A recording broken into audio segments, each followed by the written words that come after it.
개인 투자자들이 수익을 내지 못하는 많은 경우가 남이 얘기한 거 그대로 매수하거나 그런 경우가 대부분이라 볼 수 있습니다. 이제 남과 비교하는 순간 내 수익률이 초라해 보이고 그것 때문에 조급함이 생겨서 실수할 가능성이 굉장히 높아집니다. 미국 지수 ETF에 적립식 매수를 하신다면 10%에서 12%의 수익률을 얻으실 수 있습니다. 매수만 하고 보유만 하더라도 얻을 수 있는 수익이기 때문에 가성비가 가장 좋다고 할 수 있고, 개인 투자자들에게 이 전략이 수익률이 가장 높다고 생각합니다.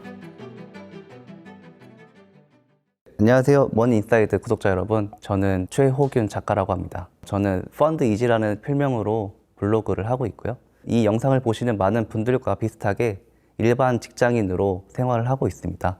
그래서 어쩌다 보니까 여기까지 오게 됐고요. 제 책을 여러분께 소개해드리기 위해서 이 자리에 나왔습니다. 저는 2018년도에 부족한 월급을 조금이라도 더 받고자 제2의 월급을 위해서 미국 배당주 투자로 미국 주식을 시작했습니다. 지금은 배당 투자를 주로 하진 않지만 제2의 월급으로 만들기 위해서 열심히 노력했고요. 지금은 제가 스스로 기업들의 이벤트나 실적들을 다 찾아보면서 이제 다 읽어보고 살펴보고 그 다음에 제 투자에 판단에 도움이 되도록 하고 있습니다. 제가 책에도 소개했었는데 저는 이제 투자를 시작한 2018년부터 지금까지 약 30%의 연평균 수익률을 기록하고 있습니다. 시장 평균이 보통 10에서 15%라고 보면은 좀 이게 자랑일 수도 있지만 조금 높게 수익률을 기록했는데요. 그만큼 많은 노력을 했고 그 노력에 대한 결과라고 볼 수 있습니다. 제가 책 제목을 탑다운 퀄리티 투자로 정한 건 퀄리티와 탑다운 두 가지를 결합한 전략인데요. 이제 먼저 탑다운 같은 경우는 큰 산업에서 어떤 변화를 읽고 그 다음에 투자에 적용하는 그런 방식입니다. 그래서 위에부터 아래로 차례대로 내려오는 투자의 분석의 방식이라 생각하시면 되고, 퀄리티 투자 같은 경우에는 아래서부터 하나씩 올라가는 투자 전략입니다. 그렇다 보니까 이 두 가지를 결합했을 때 지금 좋은 산업에 먼저 관심을 갖고 그 다음에 그 산업 내에서 가장 좋은 기업을 찾자라는 전략이 탑다운 퀄리티 투자라고 할 수 있습니다. 저는 개인 투자자들에게 이 전략이 장기적으로는 승률이 가장 높다고 생각합니다. 보통 이제 직장인 투자자라면 낮 시간에 아니면 자는 시간에 창을 잘 볼 수 없을 텐데, 이렇게 발굴한 기업들은 뭐 2년, 3년 이렇게 계속 보유해도 그렇게 크게 문제가 없는 기업들이 대부분이기 때문에 이제 그렇다 보니까 장기적으로 가져갔을 때 수익률이 좋을 수밖에 없다라는 제 결론을 내렸습니다. 제 투자 전략은 난이도로 봤을 때 중상 정도라 볼 수 있습니다. 처음 접하실 때는 쉬워 보일 수 있는데 이제 점점 깊게 공부하실수록 주관적으로 판단해야 되는 부분이 있다 보니까 그 부분 때문에 난이도가 올라가는 경향이 있습니다. 보통 제가 본 개인 투자자들이 수익을 내지 못하는 많은 경우가 확신이 없는 경우입니다. 확신을 가지려면 본인이 스스로 공부하고 분석하고 판단을 해야지 확신이 생길 수 있는데 그렇지 않은 경우가 대부분이다 보니까, 그래서 수익률이 기업이 상승한 것과 투자자들이 투자한 결과의 수익률이 크게 다르다고 생각합니다. 남이 얘기한 거 그리고 아니면 남이 공부해 준 거 그냥 듣기만 하고 그대로 매수하거나 그런 경우가 대부분이라 볼 수 있습니다. 근데 올해 같은 경우 코스피 수익률이 엄청 높은 상황인데 개인 투자자들이 코스피보다 더 좋은 수익률을 냈다? 많지 않을 거라 생각합니다. 그 이유는 당연히 삼성전자, 하이닉스 같은 큰 기업들이 많이 올랐기 때문인데, 옛날에 많이 겪어보셨으면 아시겠지만 삼성전자나 하이닉스 같은 대형주에 이제 안 좋은 추억들이 있으신 분들이 많아서 이제 중간에 본전만 나오면 본전만 먹고 나오자, 조금만 오르면 팔아야지, 이런 마음을 가지신 분들이 많을 거라 생각합니다. 그 이면에는 이제 기업들이 뭔가 많이 바뀌었으니까 주가 상승한 경우가 있을 텐데 그것들을 보지 못하고 단순히 가격만 보고 그런 판단을 내린 경우가 많아서 이제 개인 투자자들이 이제 좋은 수익률을 꾸준하게 내지 못하는 것이 아닌가, 그렇게 생각합니다. 제가 투자하면서 세 가지를 가장 중요하게 생각하는데요. 좋은 재무, 그 다음에 좋은 비즈니스 모델, 그 다음에 좋은 경영진, 이 세 가지입니다. 먼저 좋은 재무 같은 경우는 당연히 기업은 돈을 벌어야 살아남는 당연한 주체입니다. 그렇기 때문에 돈을 잘 벌어야지만 기업이 이제 운영되는 의미가 있기 때문에 좋은 재무, 얼마나 매출을 올렸고 얼마나 이익을 남겼느냐가 이제 좋은 기업 중에 한 가지 조건이라 볼 수 있습니다. 비즈니스 모델 같은 경우에는 성장하고 있는 산업 또는 아니면 분야, 테마 같은 경우가 있을 것이고 그 안에서 경쟁이 덜한 어떤 한 가지 아이템을 가진 좋은 비즈니스 모델을 가진 기업들이 경쟁력이 있습니다. 경쟁이 덜해야지만 더 마진을 많이 남길 수 있고 그다음에 기술이 좋아야지 다른 경쟁자가 치고 들어오지 못하게 막는 경제적 해자를 구축할 수 있기 때문에 좋은 비즈니스 모델이 중요합니다. 마지막 좋은 경영진 같은 경우엔 주주와 경영진의 이해관계가 일치하는 그런 경영진이 있는 회사가 좋은 경영진을 보유한 회사라고 볼 수 있습니다. 그 이유는 이제 경영진이 횡령 아니면 배임 이런 경우가 많이 있다 보니까 단기적인 어떤 경영진의 성과를 위한 유혹을 견뎌내고 장기적으로 주주와 경영진이 그런 성과에 대한 공유를 할 수 있도록 그런 보상 체계를 갖춘 기업이 그래도 좋은 경영진을 보유할 수 있는 가능성이 높고 그리고 장기적으로 당연히 기업의 성과도 좋아집니다. 때문에 이제 결과적으로 이 세 가지가 다 합쳐지면 이제 좋은 수익률을 거둘 수 있는 확률이 매우 높아진다라고 볼 수 있습니다. 하나만 뛰어나도 좋은 기업이라 볼 수 있지만 이 세 가지가 다 충족된 기업은 위대한 기업이라 볼 수 있고 그런 기업은 전 세계에서도 찾아보기 힘듭니다. 그런 기업을 발견하셨다면 당연히 평생 보유할 생각으로 이제 투자하시는 게 맞겠죠. 저 같은 경우에는 재무제표 세 가지가 있는데 그 중에서 현금 흐름표를 가장 중요하게 생각합니다. 현금 흐름표가 중요한 이유는 실제로 기업이 물건을 팔았을 때 돈이 들어오고 나가는 모든 과정을 한눈에 살펴볼 수 있기 때문인데요. 그 안에 손익계산서 같은 경우에는 이제 여러 가지 방법으로 좋게 만들 수도 있고 나쁘게 만들 수도 있다 보니까 실제로 기업이 얼마나 벌었는지는 현금 흐름표에 명확히 나와 있습니다. 이것을 파악하기에는 개인 투자자들이 많은 공부와 이제 노력이 필요할 수 있는데 단 한 가지 지표만 보라고 한다면 저는 이제 ROIC라는 지표를 보라고 말씀드리고 싶습니다. ROIC 지표는 이제 투하 자본 이익률이라는 지표인데요. 기업이 전년도에 투자를 얼마나 했고 다음 연도에 이만큼의 매출이 늘었다라는 것을 계산하는 지표입니다. 실제로 계산하기는 조금 복잡하고 어렵지만 이제 여러 투자 사이트에서 ROIC 지표를 제공하기 때문에 그 ROIC 지표가 높으면 높을수록 기업이 더 효율적으로 돈을 번다라고 볼 수 있습니다. 경제적 해자 같은 경우에는 이제 여러분이 이해하시기 쉽게 애플과 삼성 이 두 가지 회사를 이제 이해하시면 됩니다. 애플 같은 경우에는 아이폰, 맥북, 아이맥 같은 애플의 생태계가 있고 삼성의 경우에는 갤럭시를 비롯한 여러 가지 생태계가 있습니다. 이제 보통 애플을 쓰시는 경우에는 애플 앱스토어에서 여러 가지 앱을 받으시고 사용하실 텐데 그 앱을 사용하시다가 삼성전자 갤럭시 핸드폰으로 옮긴다면 그 앱을 다 사용하지 못하게 됩니다. 그렇기 때문에 더 애플의 생태계에 남아있게 되는 것인데요. 그것이 바로 경제적 해자라고 볼 수 있습니다. 다른 생태계로 넘어가지 못하게 하는 것이 이제 해자입니다. 네, 보통 이제 위대한 경영진이라고 불리는 이들은 비전이 있고 인사이트가 있어서 미래 전략을 미리 선도하는 그런 방향을 제시하는 경영진들이 있을 텐데요.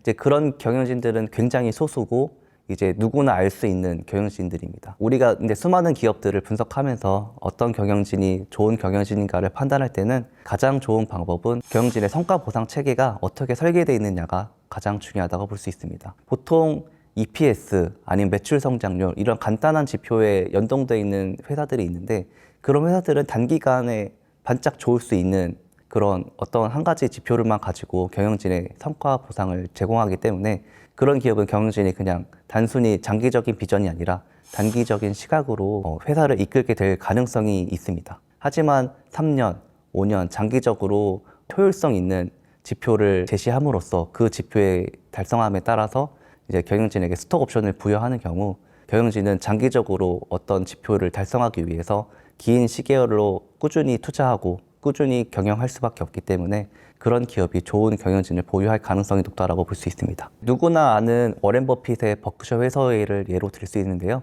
이제 버크셔 해서웨이 같은 경우에는 보험업을 기반으로 여러 가지 투자를 진행하고 그 투자를 통해서 여러 자회사들을 인수하는 전략을 사용하고 있습니다. 당연히 그 전략상에서 이제 워렌 버핏이라는 걸출한 경영진이 있고 그 다음에 좋은 재무는 당연히 보험이 꾸준하게 현금이 들어오다 보니까 재무 상황이 좋습니다. 그리고 비즈니스 모델 같은 경우에는 이미 미국 내 2위 보험사를 인수했기 때문에 그런 규모의 경제에서 버크셔 해서웨이를 따라오기가 쉽지 않습니다. 그런 의미에서 이제 위대한 경영진이 있었던 버크셔 해서웨이 그리고 앞으로도 기대가 될 수 있는 버크셔 해서웨이라고 볼 수 있습니다. 오래전 노키아, 코닥 같은 기업들도 있지만 현재 시점에서 본다면 시장에서 가장 얘기가 많이 나오는 기업은 아마 애플일 것 같습니다. 이제 다른 빅테크 기업들은 AI에 대해서 엄청나게 많은 투자를 진행하고 있는데 애플은 전혀 진행하지 않고 있다 보니 이제 경영진이 이제 문제가 있는 거 아니냐, 이 회사가 다른 기업에 뒤처져서 그저 그런 회사로 바뀌는 게 아니냐, 그런 우려가 있습니다. 그런 기업들이 이제 퀄리티 함정에 빠질 수 있는 기업들이 될 수 있는데요. 기업이 계속해서 혁신해야지만 살아남을 수 있습니다. 혁신을 멈추고 그 자리에 안주하는 순간 뒤따라오던 경쟁자들은 앞으로 치고 나가기 때문에 이제 혁신을 계속해야만이 기업이 살아남을 수 있고 퀄리티 함정에 빠지지 않을 수 있습니다. 현재 시장에 나오고 있는 애플의 위기론은 아직은 더 지켜봐야 된다고 생각합니다. 여러 가지 이제 해석이 있을 수 있는데 경영진의 세대 교체가 일어나는 것이다. 아니면은 이제 다 좋은 인재들이 경쟁 회사로 다 빠져나가는 것이다. 여러 가지 이슈가 있기 때문에 이제 애플을 당장 함정에 빠질 수 있는 기업이다 라고 판단하기는 너무 이른 것 같고요. 앞으로 최소 1년, 2년 그 정도는 더 지켜봐야 되지 않나 싶습니다. 당연히 여러 가지 해자들이 있고 좋은 비즈니스 모델과 재무가 있지만 어느 하나가 흔들린다면 이제 그 흔들림이 단기적인 이슈일지 장기적으로 지속될 이슈인지 파악을 해야 됩니다. 그 파악하는 과정은 꽤 어려울 수 있는데 그래도 본인이 투자를 했고 그리고 앞으로도 투자할 의향이 있는 회사라면 이제 좀 심도 있게 파헤쳐 봐야 되고, 만약에 장기적으로 계속 안 좋아질 것 같다라는 판단이 드신다면 이제 매도를 할 생각을 하셔야 될 것 같습니다. 26년의 트렌드는 이미 엔비디아가 힌트를 줬습니다. 그래서 내년의 핵심 키워드는 피지컬 AI라고 보고 있습니다. 또 다른 메가 트렌드로는 내년부터 이제 대졸자들의 취직이 어려울 것으로 보입니다. 현재도 많이 어려운 상황인데 AI가 점점 고도화됨에 따라서 이제 주니어들의 역량이 AI보다 낮은 상황이 됐습니다. 때문에 AI로 인해서 그 공백을 대졸자들이 겪어야 되는데 이제 그것 때문에 현재 미국에서는 블루칼라 직종에 대한 인기가 상승하고 있습니다. 그래서 관련된 교육을 진행해주는 회사가 있는데 그 회사 같은 경우에는 앞으로 계속 교육생이 증가할 것으로 생각되어 이제 캠퍼스를 공격적으로 확장하고 있는 중입니다. 현재도 주가상이 굉장히 많이 오른 상태고 이제 앞으로도 오를 가능성이 더 높은 확률이 높다라고 볼 수 있습니다. 피지컬 AI를 선택한 이유는 현재 시장을 이끄는 기업인 엔비디아가 선택했기 때문이 첫 번째입니다. 두 번째 이유는 미국 정부가 선택했기 때문입니다. 그 두 가지 제일 큰 기업과 세계에서 제일 큰 나라에서 선택을 한 산업이기 때문에 그곳으로 유동성이 빨려 들어갈 것이기 때문에 당연히 주식시장에서는 유동성이 가장 좋은 주가 상승의 원동력이기 때문에 피지컬 AI를 주목해야 되는 이유로는 충분할 것 같습니다. 엔비디아 같은 경우에는 AI 데이터 센터 이후에 새로운 시장을 선점하기 위해서 피지컬 AI를 선택했고 그에 따라서 관련된 기업과 협약을 맺고 있습니다. 그리고 미국 정부 같은 경우에는 이제 트럼프 1기 시절부터 계속 추진한 리쇼어링 정책 때문에 미국 내 제조업 공장들이 굉장히 많이 생기고 있는데 그 공장에서 인건비를 맞추기 위한 노력이 바로 피지컬 AI입니다. 네, 피지컬 AI는 큰 시장이 생겼고 그 안에서 가장 좋은 기업을 찾는 게 바로 탑다운 퀄리티입니다. 제가 주목하고 있는 기업은 미국의 테라다인이라는 회사입니다. 그 회사 같은 경우에는 원래 비즈니스는 반도체 테스트 장비를 만드는 회사인데요. 자회사들을 몇 개 인수를 해서 그 자회사에서 산업용 로봇에 대한 테스트 그리고 여러 가지 AMR 등 로봇을 만들고 있습니다. 그래서 원래 기존 비즈니스도 탄탄하지만 새로운 피지컬 AI라는 산업에서 한 비즈니스의 해자를 구축한 기업이기 때문에 세 가지 좋은 재무, 좋은 비즈니스 모델, 좋은 경영진을 갖춘 회사라고 볼 수 있습니다. 제가 또 주목하고 있는 섹터는 바로 UAM입니다. 내년에 북미에서는 월드컵이 열리는데요. 그 때문에 굉장히 많은 방문자들이 미국을 관광 또는 스포츠 관람하러 방문할 것으로 예상되고 있습니다. 근데 그 많은 방문자들이 공항으로 올 텐데 공항에서 경기장까지, 공항에서 호텔까지 UAM을 통해서 이동할 수 있는 사업을 미국 정부에서 추진을 하고 있습니다. 개인 투자자들이 멘탈을 관리하는 제일 좋은 방법은 남과 비교하지 않는 것입니다. 투자가 가장 좋은 이유 중에 하나는 각자의 게임을 할 수 있다는 건데요. 이제 남과 비교하는 순간 내 수익률이 초라해 보이고 그것 때문에 조급함이 생겨서 실수할 가능성이 굉장히 높아집니다. 그것만 하지 않아도 갈 길만 가도 나중에 미래의 부를 이루는 데는 전혀 문제가 없을 것입니다. 제가 매수하는 원칙은 저는 이제 작게 1%, 2% 정찰병 매수로 시작해서 이제 하나하나 실적 발표 그리고 제가 생각한 아이디어가 맞을 때마다 이제 비중을 더 늘려가는 전략을 사용하고 있습니다. 흔히 말하는 불타기라는 전략이고요.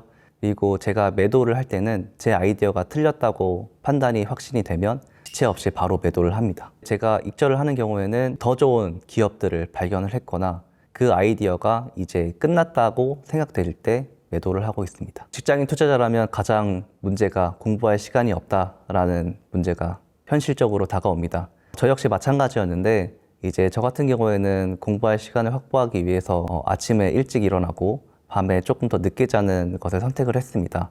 근데 기혼자이거나 아이가 있으신 분들 같은 경우에는 육아와 가정을 챙겨야 하기 때문에 그 시간조차도 힘들 수 있습니다. 그래서 가장 좋은 방법은 여러분이 공부를 하지 않아도 미국 지수 ETF에 장기적으로 적립식 매수를 하신다면 10%에서 12%의 장기적인 수익률을 얻으실 수 있습니다. 그 수익률은 여러분이 매수만 하고 보유만 하더라도 얻을 수 있는 수익이기 때문에 가성비가 가장 좋다고 할 수 있고 여러분이 남는 공부할 시간을 확보하셔서 자산의 10%, 20% 정도만 이제 본인이 공부한 기업에 투자를 하시면 가장 좋은 방법이 되지 않을까 싶습니다. 제 탑다운 퀄리티 투자 책에는 이제 직장인 분들이 꾸준히 수익을 내기 원하신다라고 생각하셔서 공부를 시작하신다면 도움이 될 내용들이 많이 있습니다. 저의 실전 투자 사례도 넣어놨으니까 그 사례들을 보시면서 어떤 식으로 기업을 발굴했고 보유했고 매도를 했는지 그 과정이 나와 있으니 그것들을 보시면 여러분의 투자에 많은 도움이 될 것 같습니다. 네, 감사합니다.